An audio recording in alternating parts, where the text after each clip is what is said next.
Is the Cosmos Hub Atom severely undervalued today, but still has a 160x price potential to the upside over the next 8 years? This is at least what Eck is reporting, and Eck is a very traditional investment firm, and we will look into their report today and their bull case scenario for Atom. And guys, all I can say is that this is pretty big.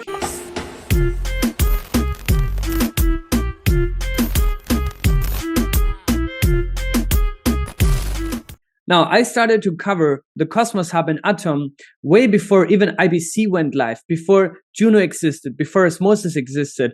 And back then, I already had a feeling that building this internet of blockchains, which means to seamlessly connect sovereign blockchains through an interoperability standard, is a pretty big and crazy idea.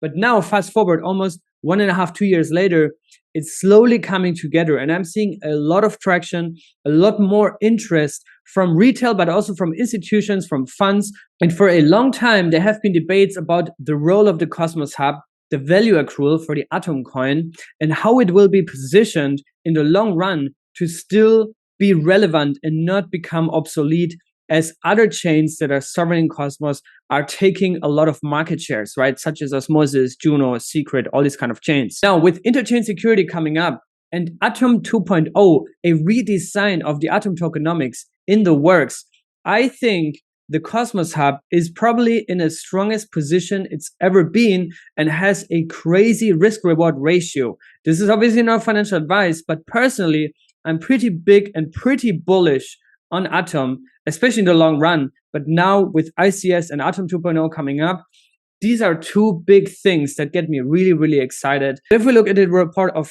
Eck, which we're doing right now, we can actually see that this is not just my personal biased opinion. This is also the interest of institutions, of big players that are now joining the Cosmos ecosystem and are getting involved in it. If we look here at LinkedIn about Eck, they have nearly 300 employees. These guys have been around basically forever. Founded in 1955 with the headquarters in New York, and they also have branches around the world, in Switzerland, also in Germany.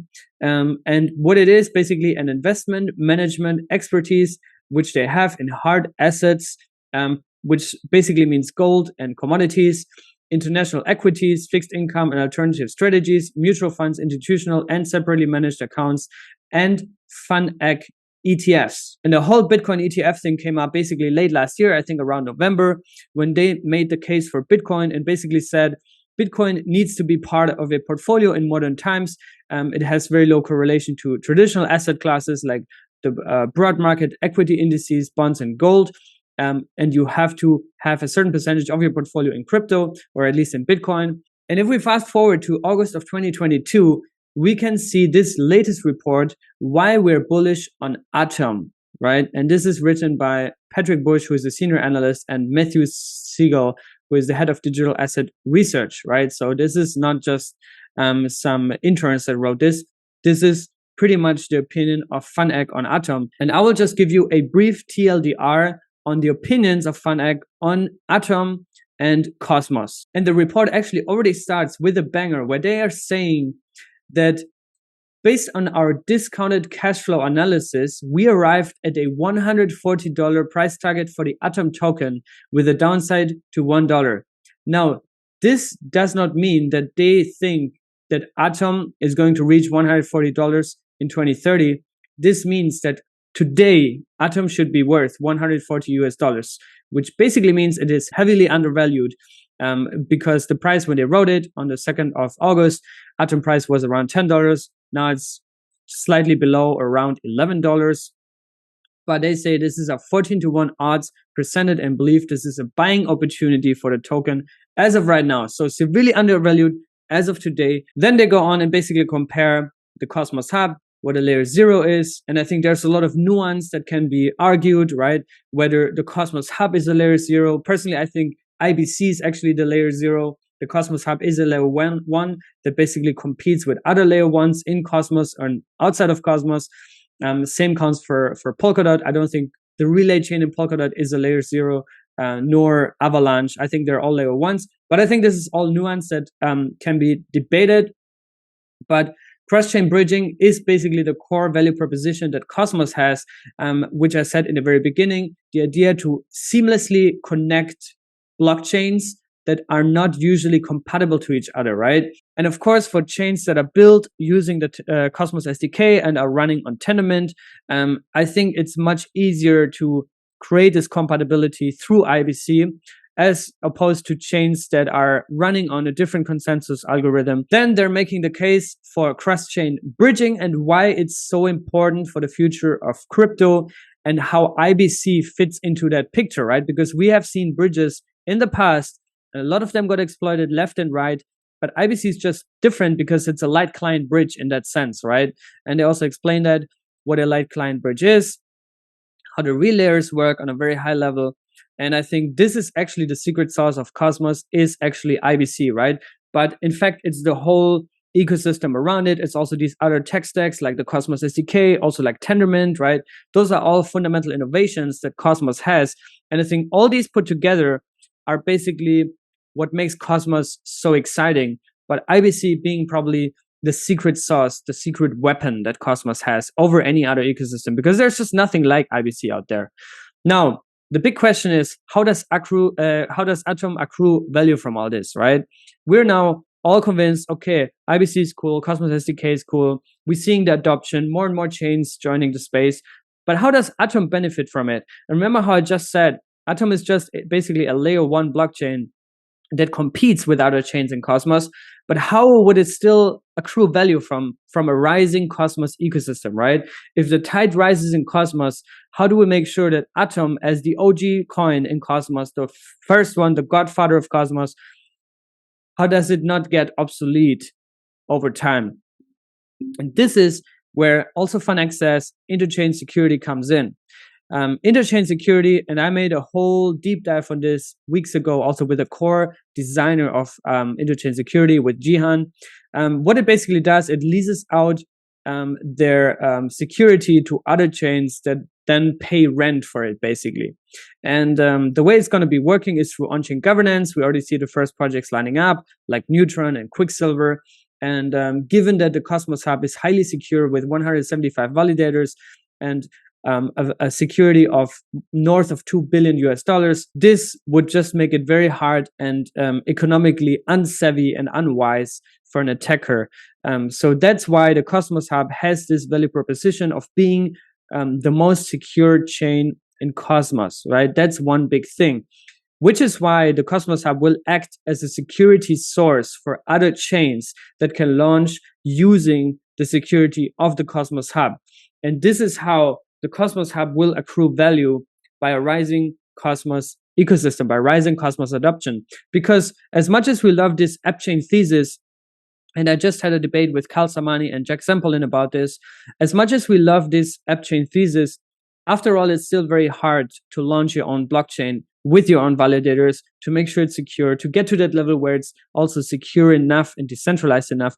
There's a lot of challenges in that, and it's very energy, time, and cost consuming to get to this level, right? And the Cosmos Hub already has a track record of 3 years, over 3 years, which is very long in crypto. Now, one interesting thing that they're saying is that they are predicting a IBC economy of more than 5,000 Cosmos blockchains by 2030, right? So over the next 8 years, right now we're at around 50 chains that have IBC enabled.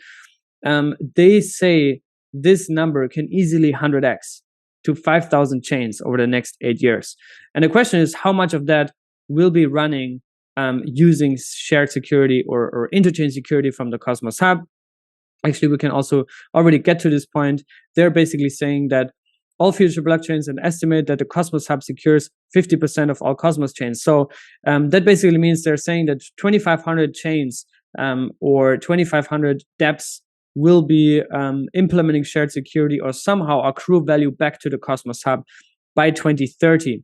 And this leads to a conclusion that they're saying, if we go here to the model assumptions section, that we see potential for the Cosmos ecosystem to increase by over 100x its current valuation by 2030. So this is for the whole ecosystem. And as a consequence, they estimate that the value of the Cosmos Hub would 160x its current market cap by 2030. And 160x on the Atom coin by 2030 would mean that Atom would be at $1,600 in the next 8 years. And 160x, my friends, is a lot, right? And they consciously say here market capitalization because obviously right now Atom still has the old tokenomics model with a very high inflation, which is why you should be staking those coins to actually achieve those returns if you wanted to. Otherwise, you would get diluted from the inflation. But this will be fixed in the next 6 weeks. There will be a proposal to change and adjust, redesign basically the Atom tokenomics. I'll make a separate video about that. But this is basically their forecast: 160x upside for the Cosmos hub in terms of market cap. And this is quite substantial, my friends. So based on their discounted cash flow analysis, they come to a price today of nearly $140 per Atom, right? And currently we're at $10, $11. In fact, Serge, who is managing our Stakecito accounts and also is the co-founder of Stakecito, he made an awesome thread about this report, the bullish case for Atom from Eck. And yeah, he basically summarized the whole thing. 5,000 Cosmos chains by 2030. There's a little mistake here. Actually, it's $1,600. So they actually did miss a zero here. Comparing layer ones and layer zeros, all these kind of things. So check out this thread here. And yeah, also be on the lookout for my Atom 2.0 video, which is also dropping very soon, because there will be some changes to the Atom tokenomics model. And this paired with Interchain security that is already being rolled out. I think Eck is on a good track here, and they are definitely on the right train if they're betting on Cosmos. At least that's my personal opinion. Anyways, I hope you guys enjoyed this video. I hope you learned something. Let me know what you think about $1,600 Atom by 2030. Is that too high? Is that too low? So yeah, I appreciate you watching. Stay safe, guys, and be good. I'll see you in the next one.